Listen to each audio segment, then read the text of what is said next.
Bem-vindos ao Observatório da Imprensa. A Comissão da Verdade precisa ir mais fundo e mais depressa. As Forças Armadas precisam reconhecer os seus erros. Não adianta esconder. Houve torturas e mortes nos quartéis. Quanto mais demora o pedido de desculpas, mais difícil será a reconciliação. Quem faz essas afirmações não é um militante revolucionário, nem um guerrilheiro, é um matador arrependido que esteve a serviço da ditadura durante quase 2 décadas. Ele executou gente, depois planejou atentados, falsos confrontos, assassinatos. É dele a ideia de incinerar cadáveres de vítimas das torturas em fornos de uma usina de açúcar. Liquidou pessoalmente colegas que não respeitaram o código de ética da delinquência a serviço do Estado. Queimou arquivos, alguns deles com prazer. Seu nome, Cláudio Guerra, delegado do DOPS no Espírito Santo, convocado pelo Serviço Nacional de Informações, o funesto SNI, o monstro, como o definiu seu próprio criador. Cláudio Guerra hoje é pastor evangélico. Já falou ao Observatório da Imprensa em junho de 2012. Quer falar de novo. Está com pressa. Não porque esteja com medo de ser queimado, mas porque sabe que a Comissão da Verdade tem um prazo fatal, dezembro de 2014. Quando o Observatório da Imprensa o ouviu pela primeira vez, desfiando os crimes que cometeu, logo nos ocorreu o conceito da banalidade do mal, criado por Hannah Arendt. Agora, ao ouvir sua exortação calma, serena, nos ocorre que a banalidade do mal só pode ser enfrentada com a simplicidade do bem.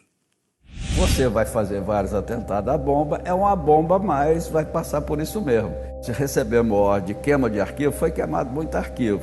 Ali na usina, que eu sei, foram 12, com mais o tenente Odilon, que eu executei no local. Eu meti a mão, ele também meteu. Eu estava com 38, ele estava com a 45. Quando eu meti a mão, eu atirei primeiro. O tiro pegou debaixo do nariz dele aqui. Ele levantou ainda sacando. Aí o Vavá e os outros, dá outro, que outra coisa. Aí eu passei por trás e dei um na cabeça.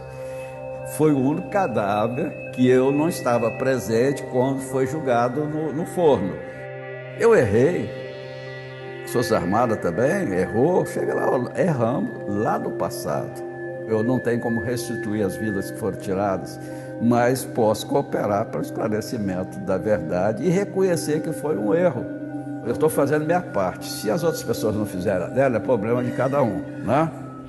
Delegado, a sua atividade, vamos dizer, política, de repressão política, começou ainda como escrivão, como escrivão, não é? Oficial de Justiça. Eu morava no interior de Minas, na comarca de Mantena, né? Eu era oficial de Justiça. E devido a uma reintegração de posse que vamos fazer, eu criei ali uma inimizade com o fazendeiro, né, que achou que eu estava perseguindo, estava sendo prejudicado pela ação e eu estava ali apenas cumprindo uma determinação judicial. Mas ele mandou que tirasse a minha vida e tirou a vida de um primo meu que era muito parecido comigo. E daí eu queria, né, era jovem, tinha saído recentemente do exército e tal, fui na cabeça que ia vingar a morte do meu primo. Daí teve uma fuga nesse presídio lá de Mantena, de um pistoleiro. Aí ele me chamou, estava a equipe do coronel Pedro, então capitão Pedro, era o sargento Vladimir, conhecido como Mirinho, o Feio e o Alemão. Aí eu, em companhia deles, né, saímos na captura do fugitivo. E o PM que teria matado meu primo estava na diligência. Aí morreu o PM e morreu o bandido. Eu, naquela época, Dino, eu achei que eu tinha recebido um favor enorme, né? E, na realidade, ali era o começo da minha caminhada na violência e do errado, né? Porque aquele favor que eu achei que tinham me feito ali, mas não demorou muito tempo, veio a cobrança. Porque o capitão Pedro era o chefe de captura de Minas Gerais, recebeu ordem do governador de Minas, da época, de erradicar a pistolagem que tinha na região contestada, Minas e Espírito Santo, que havia duas jurisdições, isso possibilitava a criminalidade, né? E aí veio a cobrança. Como eles haviam me ajudado na vingança do meu primo, me chamaram para me poder ajudar eles nesse combate. Nessa época morreu muita gente. Agora, e depois a sua atividade já na polícia, com relação a lideranças camponesas? Nessa época lá morreu líderes camponeses também, né? Morreu muitos invasores, que chamava de invasor de terra. Por essa invasão mesmo que eu me referi, que surgiu esse evento, era liderado por Chicão, um conhecido cara de esquerda que só fazia esse tipo de ação. Bom, nesse interim, no início de 69, 70, eu já estava fazendo Direito numa faculdade em Colatina, aí fui no concurso público para o Judiciário aqui do Espírito Santo, vim ser escrevente juramentado. Fui assediado por um promotor de justiça, que era irmão do Davi Queiroz, o subsecretário Adélio Queiroz, pessoas de extrema direita, e disse o seguinte: ô Guerra, você faz o concurso na polícia que você não vai trabalhar, você vai ficar comigo no escritório. Aí, como que foi a minha ida para a repressão em si e o combate à repressão? Foi criada uma delegacia, nessa época, eu estava como delegado distrital. Aí a estratégia dos órgãos de informação foi feita uma experiência no Paraná e aqui no Espírito Santo. Criaram uma delegacia chamada Crimes contra a Administração Pública e Economia Popular, só que era de Araque. Era para fazer uma delegacia política, porque o DOPS estava avisado. Bom, essa delegacia foi criada, eu que fui o primeiro titular dela, e comecei a fazer um trabalho, sobressair, né? No sobressair, imprensa divulgando, aquele negócio todo, o procurador da República, que já ia me visitar, me falou: Guerra, eu queria que você fosse da Procuradoria, que tem 2 oficiais que querem te conhecer. Eu, né, cheio de vaidades, na época, fui lá conhecer, né? Era o coronel Fred Perdigão e o comandante Vieira. Aí, dali, né, Ambos do Exército. só o coronel Fred Perdigão, o comandante Vieira era do Senemar, Marinha, né? E como que foi? Aí eu cheguei lá, eles começaram a mexer com o meu patriotismo, né? Olha, Guerra, você sabe que o país está numa emergência, nós estamos combatendo o comunismo, nosso país está sendo invadido, né? E Cuba está injetando, a história que... E aquilo mexia muito comigo, porque além de eu ter recebido uma doutrina de direita, né? Porque servi o Exército Brasileiro, vim de Minas Gerais, que é o estado que também, pela tradição também, que é um estado de direita, né? E com a morte do meu primo, eu passei a ter mais raiva da esquerda ainda, né? Do comunista. Quando eles me falaram que precisavam de mim, eu fiquei cheio de gás, né? Vaidade, né? E ele falou: olha, nós precisamos de você na parte operacional. Então, o que era? Eles queriam pegar a minha experiência de ter participado da execução de pessoas lá para executar pessoas que eles queriam que executasse, que o governo queria, né? Aí eu recebi as missões. As primeiras missões foi para ir a São Paulo, né? Onde, durante as missões que eu fiz lá, foram executadas 3 pessoas, né? Lá em São Paulo. Mas como é que era essa execução? Eram enfrentamentos? Olha, nós entendíamos, quando nós recebíamos a missão, até nós éramos enganados. A gente recebia a missão como se fosse um enfrentamento. Só que chegavam lá, era um circo que tinha sido montado por eles. Eles, os militares.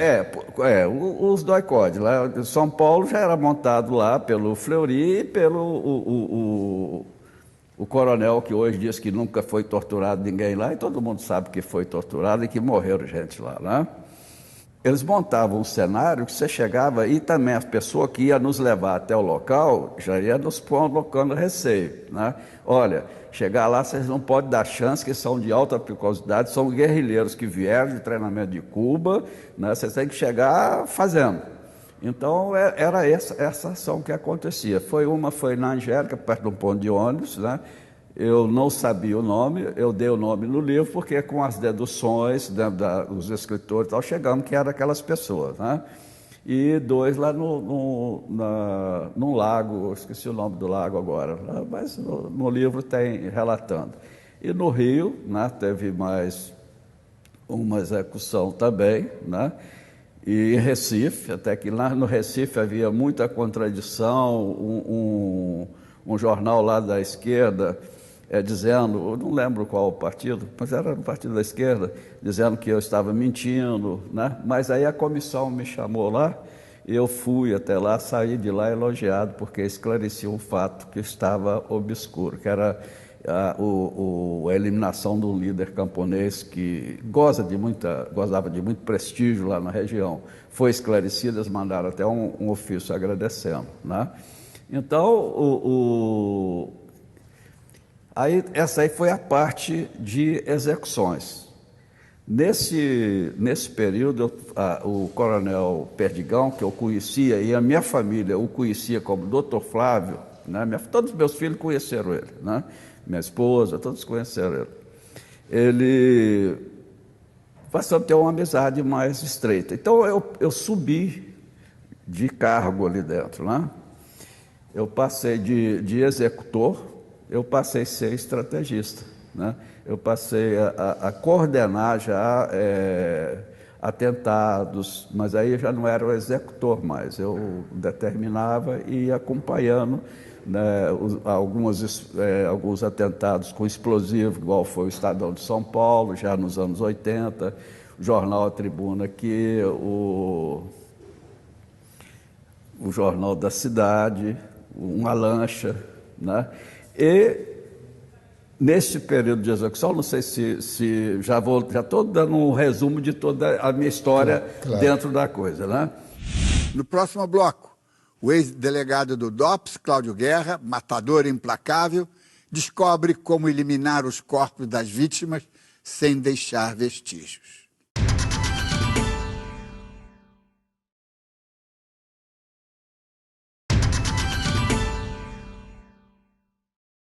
O Observatório da Imprensa está de volta com uma entrevista especial com o ex-delegado Cláudio Guerra, que serviu à ditadura militar no combate aos adversários do regime. Os órgãos de informação em si estavam já havendo uma preocupação por causa da cobrança do governo americano e da imprensa local do país aqui também sobre os desaparecimentos, tortura, já estava um combate muito grande, né? Aí o que numa das reuniões, eu dei uma ideia. Qual que era o mecanismo que ele usava, né?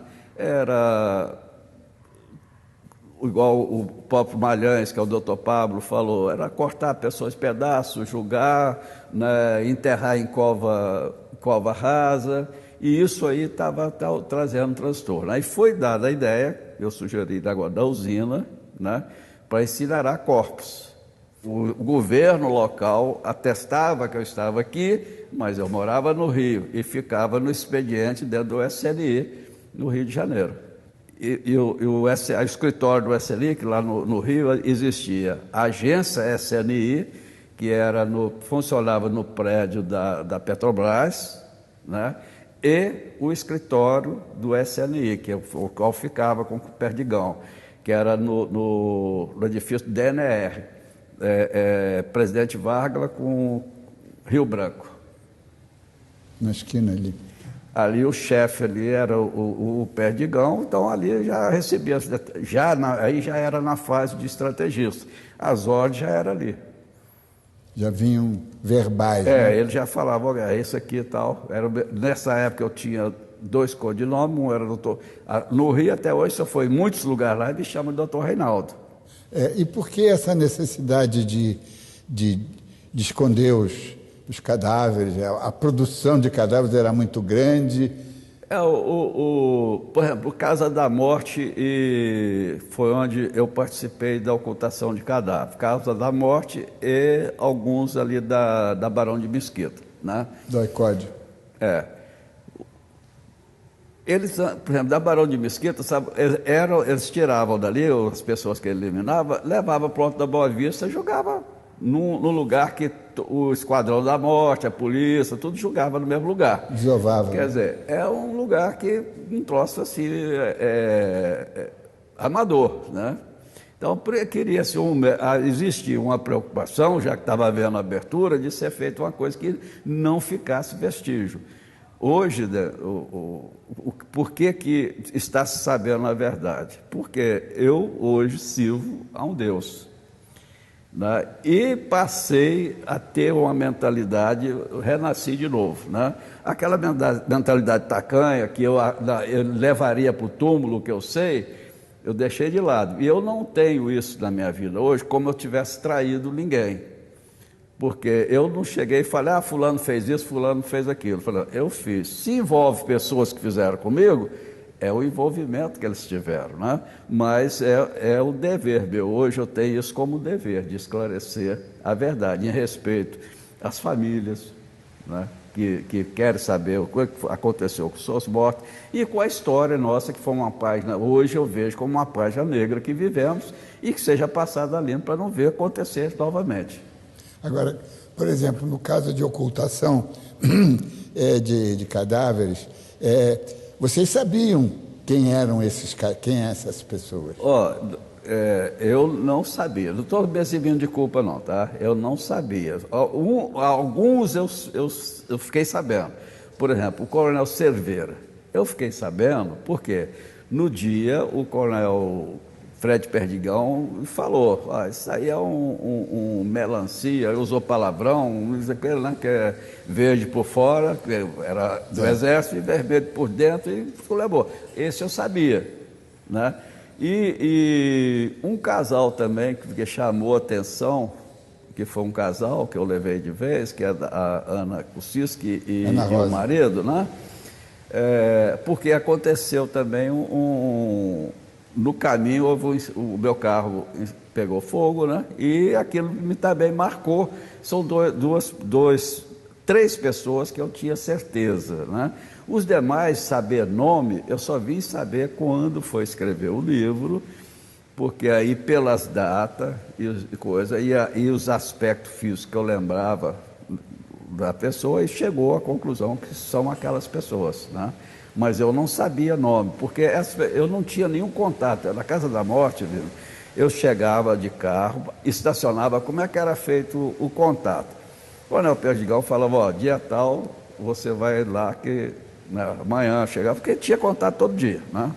Você vai apanhar tantas horas, geralmente era à noite, né? Aí quando eu estava aproximando, por HT rádio, falava, estou chegando. Aí eles já estavam preparados. Eu não entrava lá dentro, porque era muito compartimentada a informação.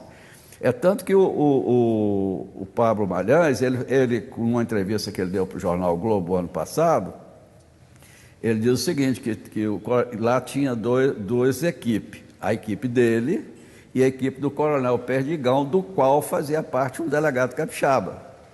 Então é o que ele sabia. Ele me conhecia... Ele, Malhães, me conhecia porque eu ia no escritório, na agência do SNI. A identificação daqueles 10, 12 que foram eliminados. 12, né? 12. Ali na usina, que eu sei, foram 12, com mais o tenente Odilon, que eu executei no local, 11 e pouca do dia, entre 11 e pouca meio-dia, né?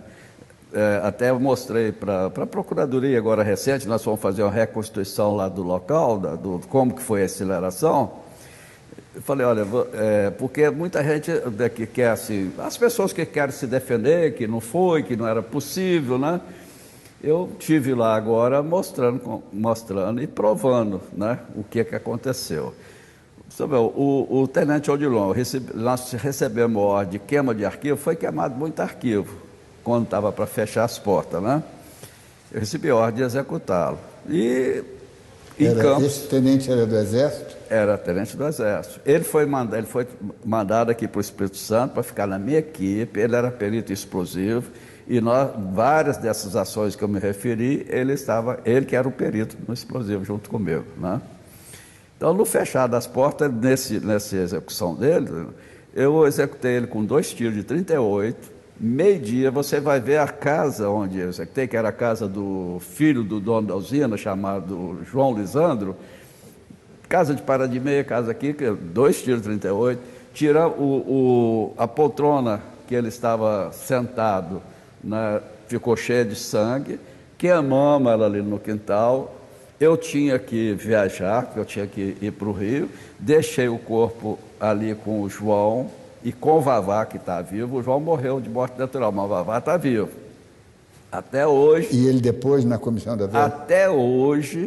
Até hoje eu venho falando, eu quero uma cariação com o Vavá, porque primeiro ele disse que não me conhecia. O delegado da Federal, habilmente, o doutor Cândido, no Skype, ligou para conversar comigo, e ele na sala. Aí quando ele me viu pelo Skype, doutor Guerra, quer dizer, caiu a casa, quer dizer, me conheceu. Então, mas ele nega, igual todos estão negando. A ordem para queimar esse arquivo, esse tenente, como é que foi? O tenente Odilon, ele era uma pessoa operacional, tinha uma grande capacidade operacional, só que ele estava, naquela época, já usando a capacidade dele para usufruir vantagens particulares, e o SNI não permitia isso.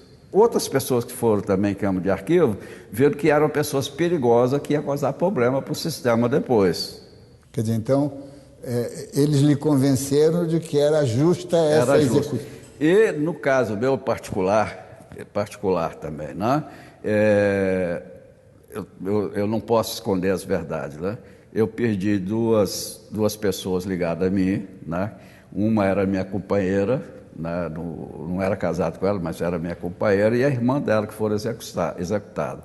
Eu fui até, pela justiça, responsabilizado por isso, mas hoje eu falo, não tem nada com a história, né? Não tem mesmo, né? E ele era um dos suspeitos de ter sido executor, porque a perícia daqui mostrava que o carro estava parado, então ela parou para alguém conhecido. E Odilon era conhecido da minha esposa, né? E eu fiquei suspeitando dele na coisa, suspeitando, mas não tinha certeza, né?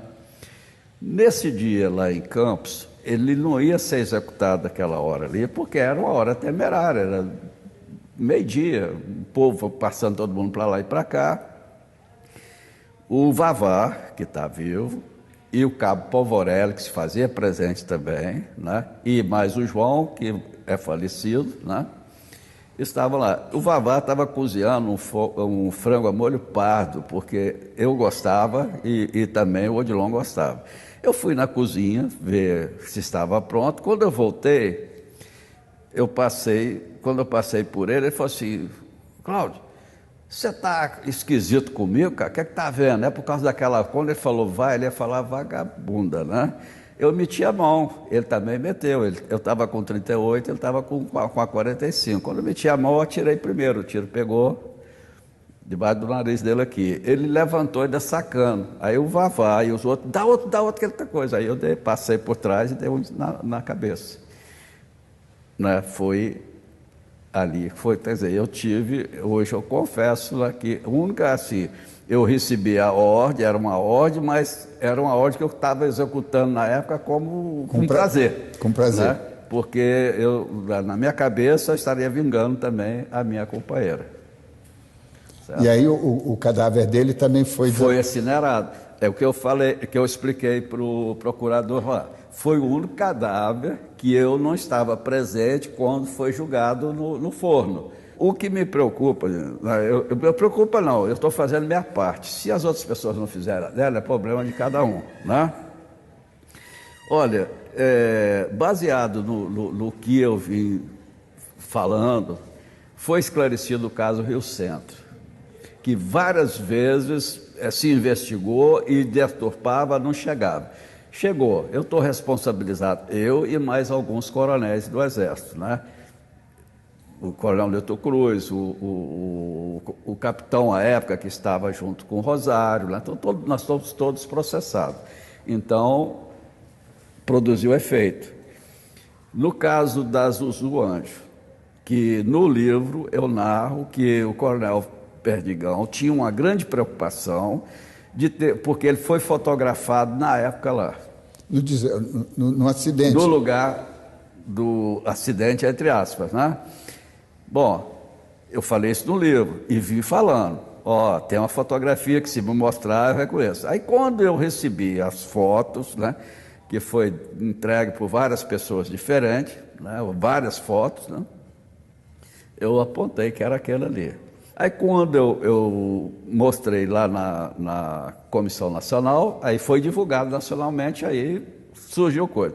Mas mesmo assim tem pessoas que, esse não é ele. O Malhães tinha dito que aquele não era ele, mas aqui, por exemplo, tem um colega de vocês da imprensa que conviveu com ele na época da campanha do Camilo Collor, aqui, o Perdigão era ligado ao Camilo, né? O Camilo era um arrecadador de dinheiro para coisa aqui, né? Arrecadador para a repressão. Para a repressão, né? E esse jornalista, que é o Rubens, esqueci o nome dele, eu chamo ele de Rubim, mas ele foi chefe da Tribuna, redator-chefe da Tribuna. Essa foto foi mostrada para ele. Ele não teve dúvida, isso aqui é o Perdigão. Então, você vê que no trabalho que nós viemos fazendo, foi esclarecido o Rio Centro, que já estamos com pessoas, e o caso da Zuzu Anjo, que era tudo assim, havia suspeita, mas não tinha prova. E eu mostrei uma prova, que é uma fotografia, colocando... Agora, qual foi a lógica de eliminar ela? Ela estava incomodando? Ela estava incomodando. Ela incomodava. Com as buscas dela, ela estava tornando... Sim, mas a morte dela, assim, num acidente muito estranho, mas ali foi, você vê que ninguém suspeitou à época. Depois da abertura, que veio as histórias, que veio a suspeita. Na época, acidente. É tanto que não teve nenhum inquérito. Até agora, não se abriu um inquérito policial para poder provar que a morte dela foi isso. Se você pegar uma fotografia do acidente, só vai ver o carro. Mas olha bem, a lógica, se eu bato desse lado, eu vou estar amassado desse lado, para capotar. Só vai ver que tem um amassado do lado esquerdo do carro, quer dizer, é o carro que bateu, que jogou ela lá para baixo. A perícia não foi feita. Tem agora 2 peritos lá que está trabalhando na Comissão Nacional, expliquei isso para eles. A própria comissão tem perito trabalhando com ela, mandar fazer uma perícia. Daqui a pouco, como os órgãos da repressão radicalizam os métodos de eliminação da esquerda e intensificam os atentados.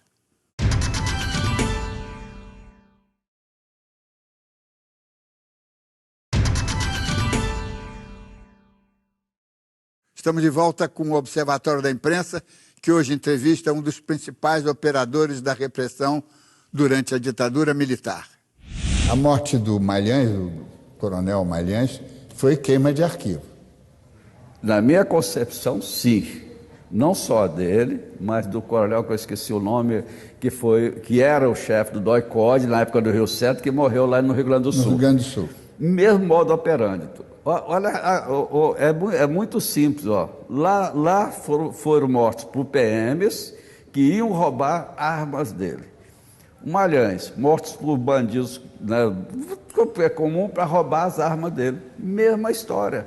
E o caso do Fleury, quer dizer, o que começou a incomodar mesmo para que se fizesse a execução dele? O Fleury, ele não obedecia a ordem. Ele fazia o que ele queria. Ele passou a ser ele tinha o apelido de Papa, ele passou a ser o Papa. Papa mesmo, né? E passou, por causa do vício dele de cocaína, ele passou também a se envolver com tráfico. Querendo os louros, né? De quem que ia pegar o Lamarca, quem não ia. Tinha um preso, eu acho que não lembro o nome do preso japonês, não lembro, Japa parece, que tinha sido preso pelo Fleury.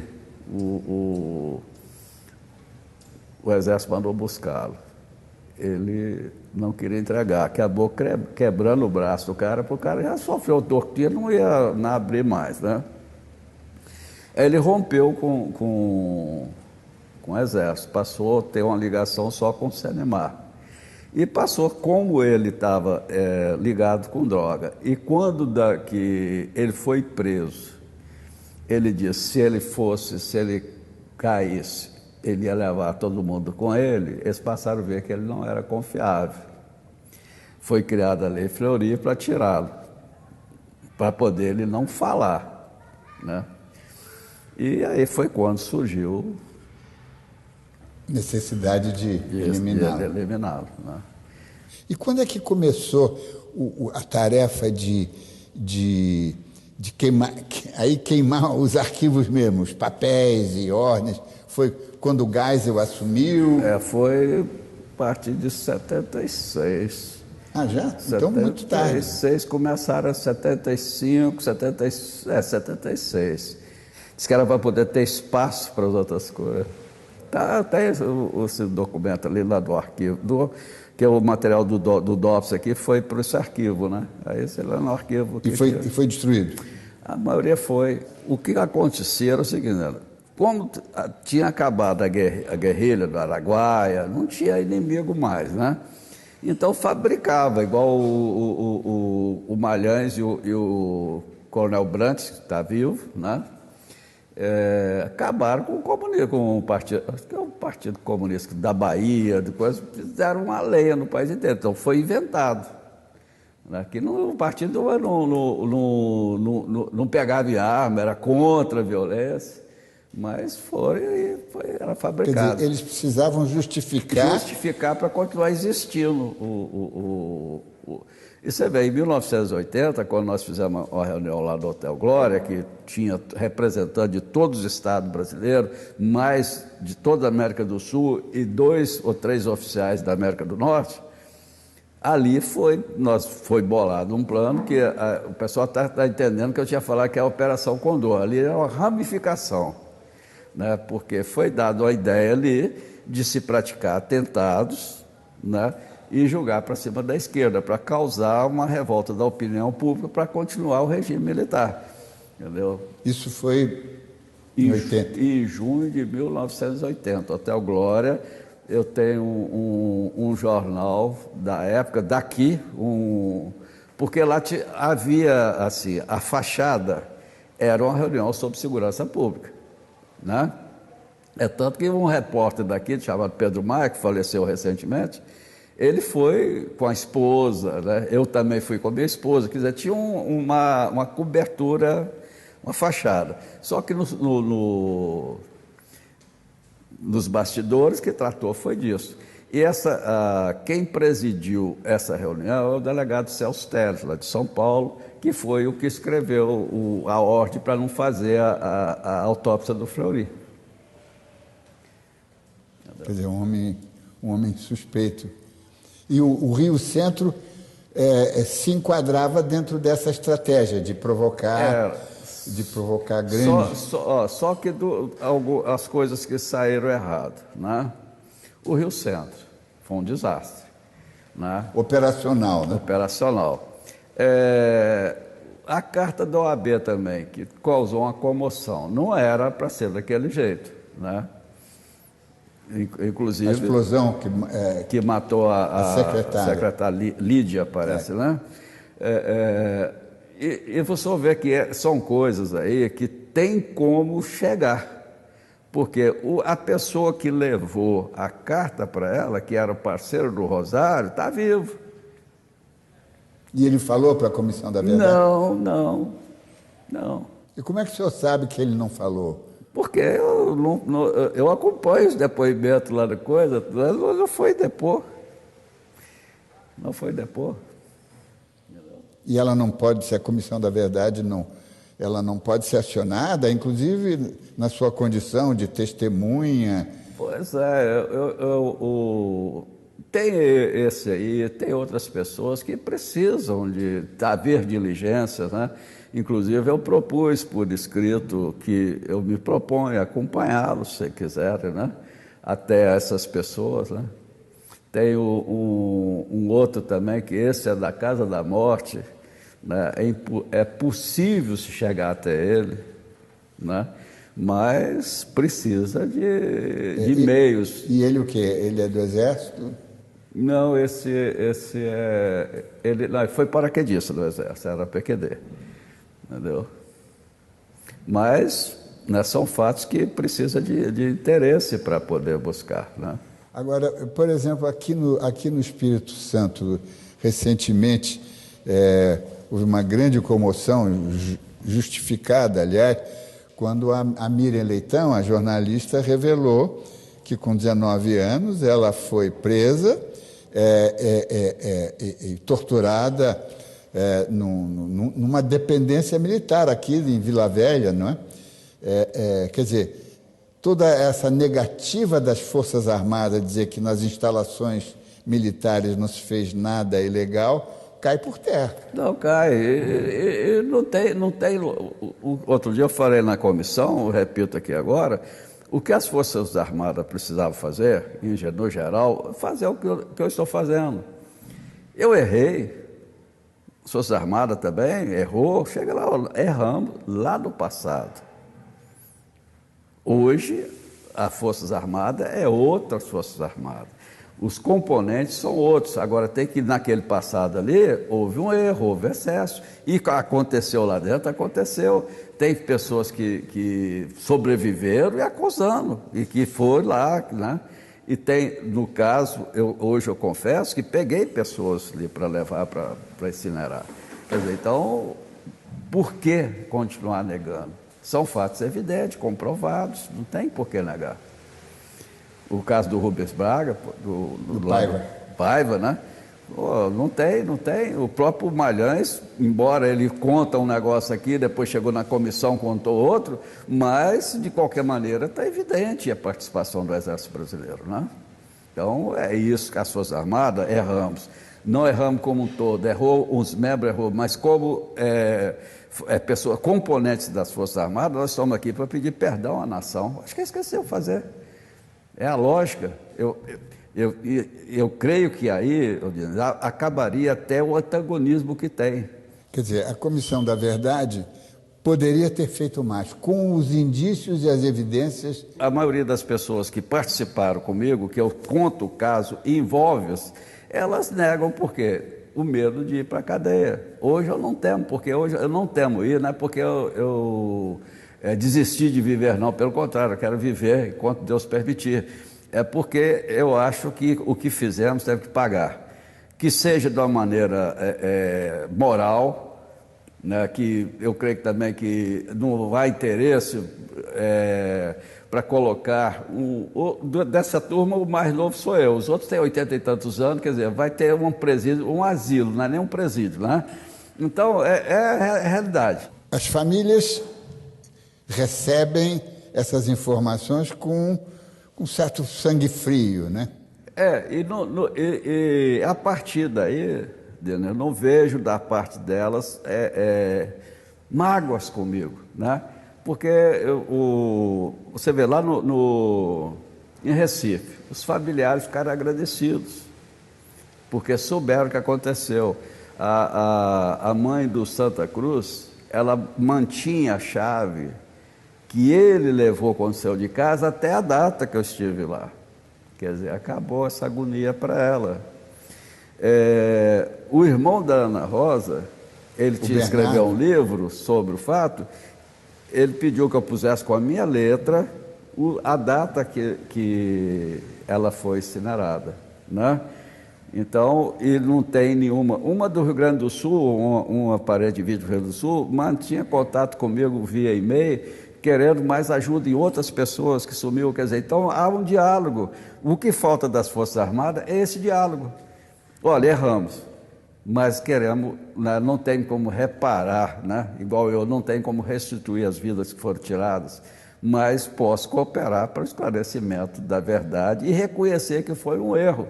O senhor acha que, por exemplo, esse relatório que os chefes, os comandantes das Forças Armadas apresentaram, tentando provar que nas instalações não houve nada, isto é uma brincadeira, né? Não, é uma falta de respeito com a opinião pública.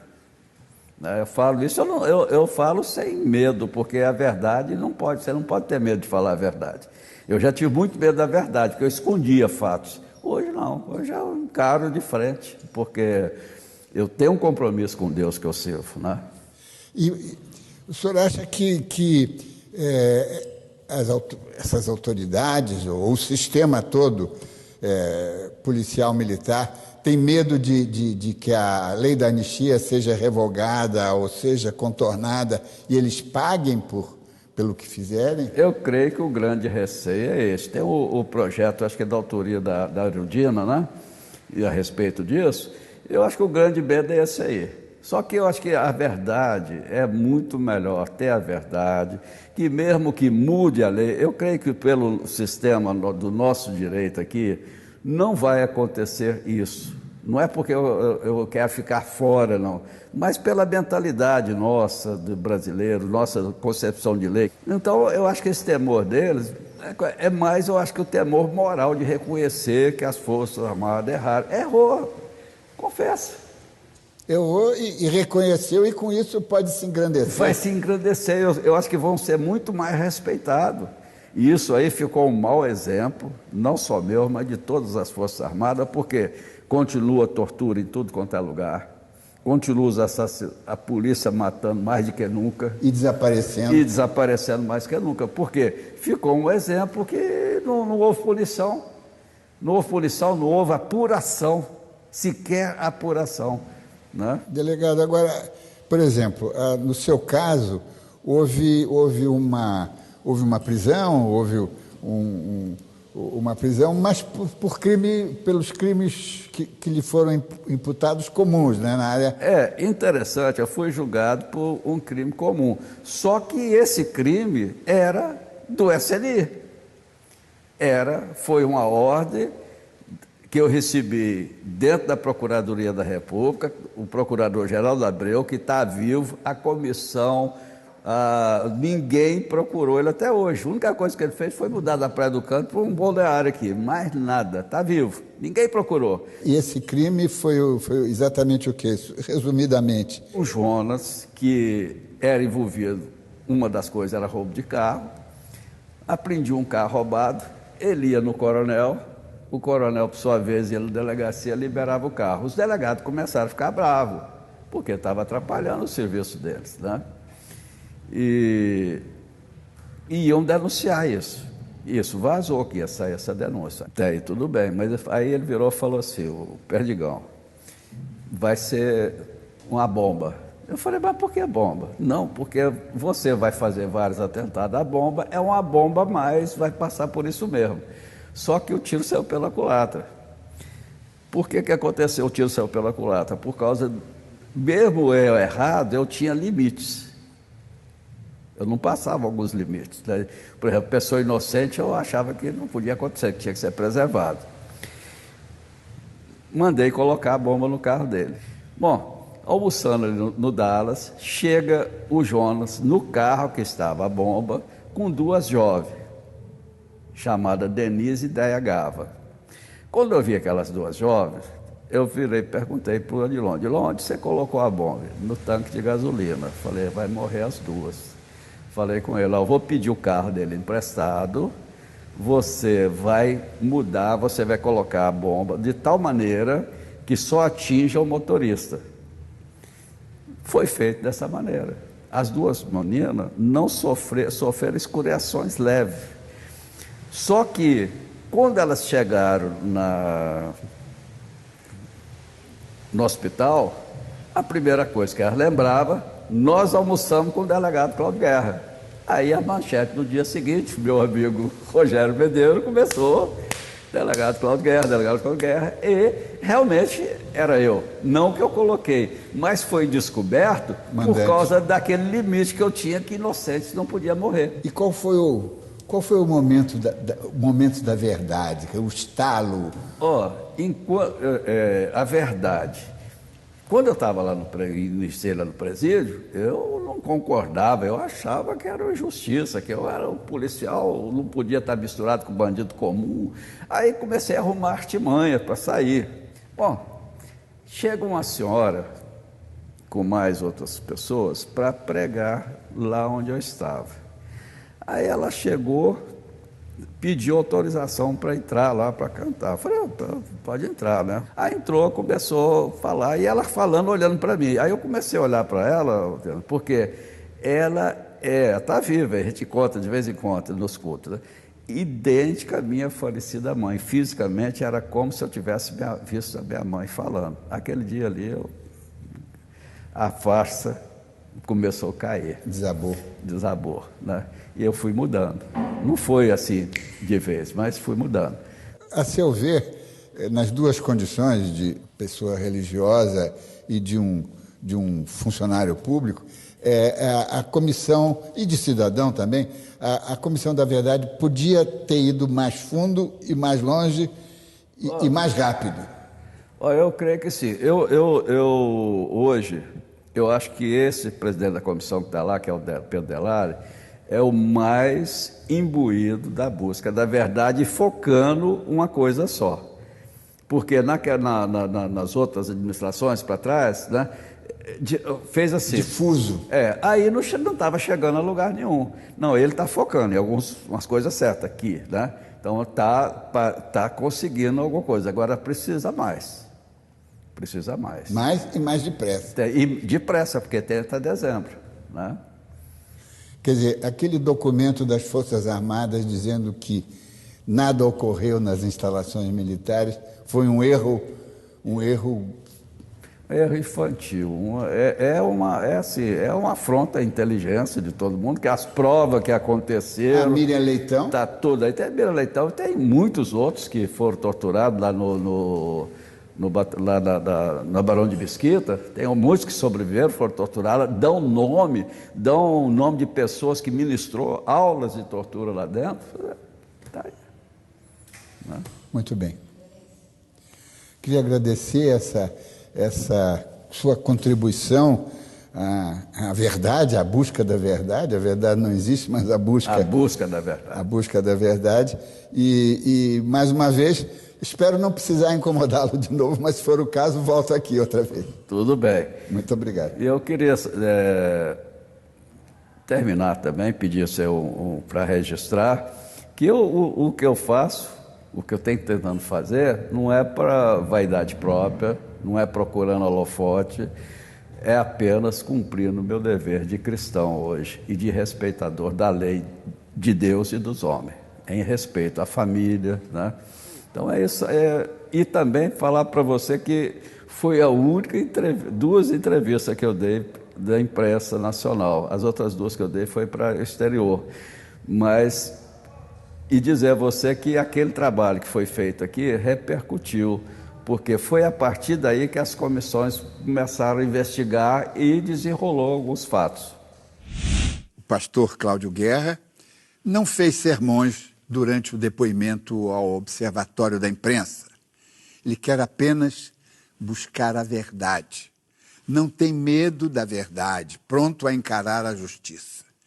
Mas desta conversa de 60 minutos, realizada no dia 3 de setembro, no município de Serra, ao lado de Vitória, Espírito Santo, ficou claro que o erro não tem limite. Erra-se um pouquinho, sempre com bons pretextos, e o erro se acrescenta, cresce, se avoluma, extrapola.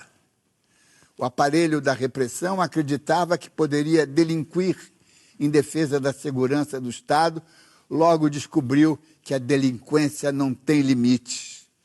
O inspetor Fleury foi queimado porque não via erros no narcotráfico. Cláudio Guerra executou o tenente Odilon porque começou a matar em causa própria. O coronel do Exército Paulo Malhães, do DOI-CODE do Rio, assassinado recentemente, também esteve ligado à contravenção. O malfeito, o ilícito, a corrupção e a delinquência têm uma dinâmica que não pode ser esquecida.